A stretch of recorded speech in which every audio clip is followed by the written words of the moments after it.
ఇక్కడ ఇంకో ముఖ్యమైన పాయింట్ ఏంటంటే జగన్మోహన్ రెడ్డి గారు మాట్లాడిన దాంట్లో రైతులకు సంబంధించి ప్రతి రైతు ఏ పంట వేసినా నష్టపోతున్నాడు. నాకు తెలిసి నాకున్నటువంటి అనుభవం మేరకు కూడా ఒక సంవత్సరంలో వేసిన ప్రతి పంట నష్టపోవడం అనేది చరిత్రలో ఎక్కడా లేదు. ప్రతి రైతు వేసిన ప్రతి పంట నష్టపోవడం, గిట్టుబాటు ధర లేకపోవడం, అన్ని విధాలుగా నష్టపోవడం అనేది చరిత్రలోనే లేదు. ఏదో ఒక పంటైనా బాగా పండుతుంది, ఒకదానికైనా గిట్టుబాటు ధర వస్తుంది, ఒక పంట ఏదో పంట వేసినటువంటి ఏదో ఒక రైతైనా బాగుపడింది చూసాం. కానీ అన్ని పంటలు మునిగిపోవడం, రైతులంతా మునిగిపోవడం, రైతుల్ని మోసం చేయటం ఇది చరిత్రలో మొదటిసారి అన్నట్టుగా కనిపిస్తోంది. మీకు అరటి రైతుల్ని జగన్మోహన్ రెడ్డి గారు పాపం అక్కడికి వెళ్ళి వాళ్ళని పరామర్శించి వాళ్ళ బాధలు,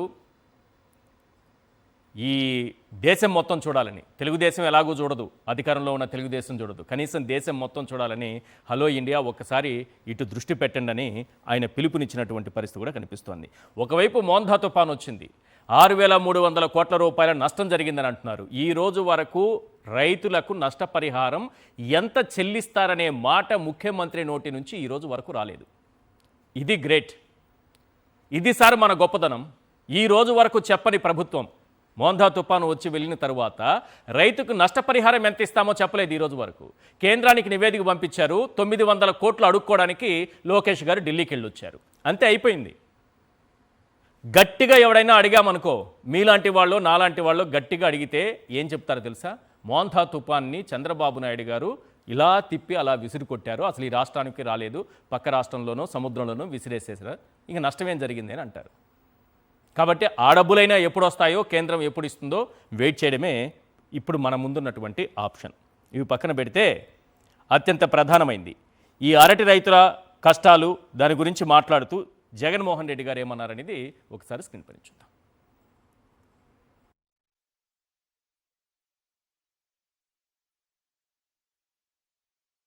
లేడు, ఉచిత పంటల బీమాకు చంద్రబాబు ఉరేశారు. ఏ పంటకు గిట్టుబాటు ధర లేదు. పెట్టుబడి సాయం కింద ఏటా 20,000 ఇస్తామన్నారు, 2 ఏళ్లకు కానీ ఇచ్చింది కేవలం 10,000 మాత్రమే, అది కూడా చాలా కొద్ది మందికే. ఇది పోతే అనంతపురం నుంచి ఢిల్లీ, తాడిపత్రి నుంచి ముంబై, నంద్యాల, కర్నూలు నుంచి లక్నో, దీని వలన రైతులకు దళారి బెడద తప్పింది. ఆ రోజుల్లో అప్పట్లో అరటి, చీని రైతుల కోసం ప్రత్యేక రైళ్లను ఏర్పాటు చేశారు, రవాణా ఖర్చు 40% తగ్గింది. ఇది జగన్మోహన్ రెడ్డి గారు చెప్పిన మాట. మరి చంద్రబాబు నాయుడు గారు ఏం చేశారు విందాం. జగన్మోహన్ రెడ్డి గారు ఏదో అంటున్నారు, ఒకసారి విందాం. రాకమునుపు అరటి ఎక్స్పోర్ట్స్ 23,000 టన్స్ ఉంటే మా ప్రభుత్వం 23-24కి వచ్చేసరికి 3 లక్షల టన్నుల ఎక్స్పోర్ట్స్ అరటి. ఇది ఎక్కడ 23,000, ఎక్కడ 3 లక్షల టన్నులు ఎక్స్పోర్ట్స్ సైతం పెద్ద ఎత్తున అవైలబిలిటీలోకి తీసుకొచ్చినాం. రైతులకు అదనంగా 20 నుంచి 40% రేట్లు పెరిగాయి. మరి ఈ ప్రభుత్వం ఏం చేస్తూ ఉందని అడుగుతాను. చంద్రబాబు నాయుడు అనే వ్యక్తి ఏం చేస్తూ ఉన్నాడని అడుగుతా ఉన్నా. నిద్రపోతున్నాడా?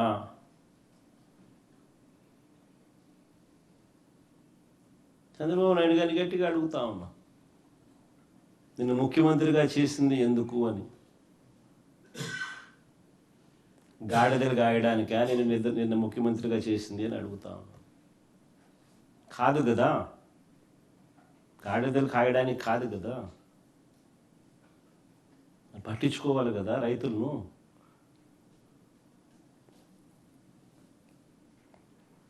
చివరికి ఏ స్థాయిలో నిజంగా చంద్రబాబు నాయుడు గారి ప్రభుత్వాన్ని చూస్తే బాధ ఎక్కడ అనిపిస్తుందంటే, పులివెందుల్లో 600 టన్నుల కోల్డ్ స్టోరేజ్ మా హయాంలో ప్రారంభోత్సవం చేసినాం. ఆ కోల్డ్ స్టోరేజ్ ఆపరేషన్ లేదు, కరెంటు బిల్లులు ఖర్చు అవుతాయని. That is the plight of farmers. ఈరోజు ఆంధ్ర రాష్ట్రంలో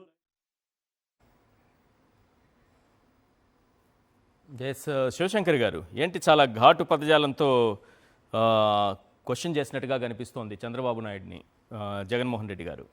అంత ఘాటు పదజాలం అవసరం అనుకుంటున్నారా? ఒక్కసారి నిజంగా సార్ ఫీల్డ్లోకి వెళ్ళేసి ఆ పంటల పరిస్థితి, రైతుల పరిస్థితి, ఆ ధరలు చూస్తే మీరు నేనైనా కూడా ఇంకా పెద్ద పదజాలంతో అక్కడ స్థాయి ఇవి మర్చిపోరు, అక్కడ వాళ్ళ బాధ, వాళ్ళకి రైతులు జరిగేటువంటి అన్యాయము అవి కనిపించినప్పుడు ఇక ఆ రైతన్న అనేటువంటి వాడు కన్నీరు పెట్టినప్పుడు ఆ రాష్ట్రానికి ఏముంటది సార్? సుభిక్షమా? ఇక రైతన్న అలా బాధలు పడతా ఉంటే అది చిన్న మాట అనుకోవాలి. ఎందుకు అంత ఘాటుగా అంటున్నా అంటే ఇక్కడ సివియారిటీ ఎలా ఉంది, రైతుల పరిస్థితి ఎలా ఉంది. ఇందాక మీరు వీడియోలో ఇచ్చినట్టు మీరు ఫస్ట్ లో చెప్పారు ఒకటి చక్కగా, ఏంటంటే దురదృష్టమో అదృష్టమో రైతులకి ఏం పాపాలు చేశారో మరి ఏదో అనేటువంటి ఒక రీతిలో ఈయన వచ్చినప్పటి నుంచి 17 సార్లు ఈ యొక్క న్యాచురల్ కెలామిటీస్ జరిగాయి. తుఫానో, వాయుగుండమనో, లేదా సైక్లోనో, మోతా లాంటిది. అంటే మీరు అన్నట్టు గతంలో చూసాము, ఇంతకుముందు ఏ ప్రభుత్వ హయాంలో ఎవరైనా కూడాను 1-2 సార్లు జరిగేటివి. కొన్నిసార్లు పంటల దిగుబడి ఎక్కువ ఉండి మద్దతు ధర లేకపోయినా కూడా రైతులకు బ్యాలెన్స్ అయ్యేది. లేదా ధరలు ఎక్కువగా ఉండి పంట తక్కువ, ఉత్పత్తి తక్కువ వచ్చేసి పంట దిగుబడి తక్కువ వచ్చినా కూడా ధరల వల్ల రైతులకి నష్టం జరగకపోయినా, లాభాలు జరగకపోయినా నష్టం జరగకుండా ఉండేది. కానీ దురదృష్టం ఏంటంటే ఈ సమయంలో ఈ యొక్క అతివృష్టి అనావృష్టి వల్ల ప్రతిసారి రైతులకి పంట దిగుబడి అనేటువంటిది తగ్గిపోవడమో లేదా పంట అసలే చేతికి రాకపోవడమో జరిగితే అంతో ఇంతో వచ్చినటువంటి పంటలకి గిట్టుబాటు ధర అనేటువంటిది లేదు. మీరు ఈ కెన్ నేమ్ ఇట్ సార్. ఈ ప్రభుత్వం వచ్చిన తర్వాత మొదటి నుంచి తీసుకోండి, మిర్చి అంతకుముందు మా టైంలో 22,000 ఉంటే ఈ టైంలో 9,000కి రాలేదు. లేకపోతే ఇక్కడ పొగాకు, లేకపోతే పత్తి, లేకపోతే ధాన్యము, లేకపోతే ఇక్కడ చూసుకోండి మామిడి, ఈరోజు అరటి, చీనా, ఏవి తీసుకున్నా కూడాను ధరలు అనేటువంటిది పతనం అయిపోయాయి. ఉదాహరణకు తీసుకోండి సార్, వరి ఉంది 75 కిలోల బస్తా, ఇప్పుడు కూడా మామూలుగా ఎంత కొనాలి? కేంద్ర ప్రభుత్వం ఇచ్చినటువంటి ఎంఎస్పి ప్రకారము 1776 రూపాయలకు కొనాలి 75 కిలోల వరి ధాన్యాన్ని. కానీ ఈ రోజు ప్రభుత్వం ఇంటర్వెన్షన్ లేక రైతు భరోసా కేంద్రాలను వాళ్ళు పేరు మార్చుకొని సేవా కేంద్రాలని పేరు పెట్టుకున్నా కూడాను అక్కడ ఎక్కడా కూడాను కొనుగోలు అనేటువంటిది లేక ఈ రోజు దళారులు 1,200 రూపాయల నుంచి 1,300 రూపాయలకు కొంటున్నారు. అది కూడా నేను నాణ్యత లేదు, కొంటే బతిమాలి కొని అయ్యా మరి కొనండి అనేటువంటి పరిస్థితి ఈ రోజు వచ్చింది. అరటి చూస్తున్నారు, అరటి మీరు కోవిడ్ టైంలో మీరు గమనించారో లేదో, చీనా కానీ రైతులంతా కూడా అరటి అమ్ముకోలేకపోతే ముఖ్యమంత్రిగా ఉన్న జగన్మోహన్ రెడ్డి గారు 400 రైతు బజార్లలోకి ఈ యొక్క అరటిని ప్రభుత్వమే కొని అక్కడ పెట్టడమే కాకుండా ఇందాక ప్రస్తావించిన తాడిపత్రి నుంచి, కర్నూలు నుంచి ఢిల్లీకి, ముంబైకి ప్రత్యేక రైళ్లు నడిపి ఈ యొక్క ఉద్యాన పంటలు ముఖ్యంగా చీనా కావచ్చు, అరటి కావచ్చు ఎక్స్పోర్ట్ అక్కడికి ప్రభుత్వం చేస్తే రైతుకు రవాణా ఛార్జెస్ దాదాపు 20-30% మాత్రమే ఉండేది. అంటే 80% రవాణా ఛార్జీలు తగ్గేటివి. అక్కడికి వెళ్ళి మార్కెటింగ్ చేసే సదుపాయం ఉండేది. రైతులకు అమ్ముకోవడానికి ధైర్యంగా రైతులు వేసి అమ్ముకునే వాళ్ళు. ఈ నిర్మలా సీతారామన్ గారు చెప్పేవారు అనుకుంటా, ఈ మొన్న బ్యాంకులో ఓపెనింగ్ రోజేమో ఆవిడ చెప్తుంది, గతంలో యొక్క రైతులకి ఎంత కూడాను జగన్మోహన్ రెడ్డి గారి పేరు చెప్పలేదు కానీ ప్రభుత్వంలో స్పెషల్ ట్రైన్ చేసుకొని వెళ్ళేసి మార్కెటింగ్ సదుపాయం కల్పించారనేటువంటిది ఆవిడ పేరెత్తకపోయినా కూడా ప్రస్తావించారు. ఈ రోజు ఏంటంటే సార్, నిజంగా జగన్మోహన్ రెడ్డి గారి హయాంలో ఇంత ముందు మేము రాకముందు 20 నుంచి 22,000 టన్నులు వచ్చేసేసి ఎక్స్పోర్ట్ అవుతా ఉంటే మా యొక్క ఈ యొక్క ట్రైనింగ్స్ ఏర్పాటు చేయడం కానీ ప్రభుత్వం ఇంటర్వ్యూన్ కావడం వల్ల 3 లక్షల టన్నులని ఎక్స్పోర్ట్ అనేటువంటి జరుగుతా ఉంది.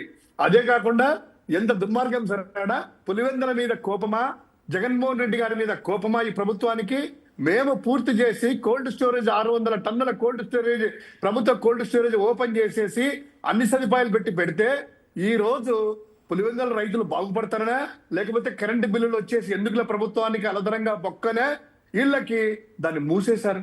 దాన్ని ఆపరేషన్లకు తీసుకురాలేదు. అది వచ్చింటే 600 టన్నులు పెట్టుకుంటే రైతులకు కాస్త ఊరట ఉండేది కదా, ప్రభుత్వం ఆ విధంగా తోడ్పడేది కదా, అలా లేదు. అదే విధంగా పంటల బీమాని గాలికి ఎత్తేసారు సార్.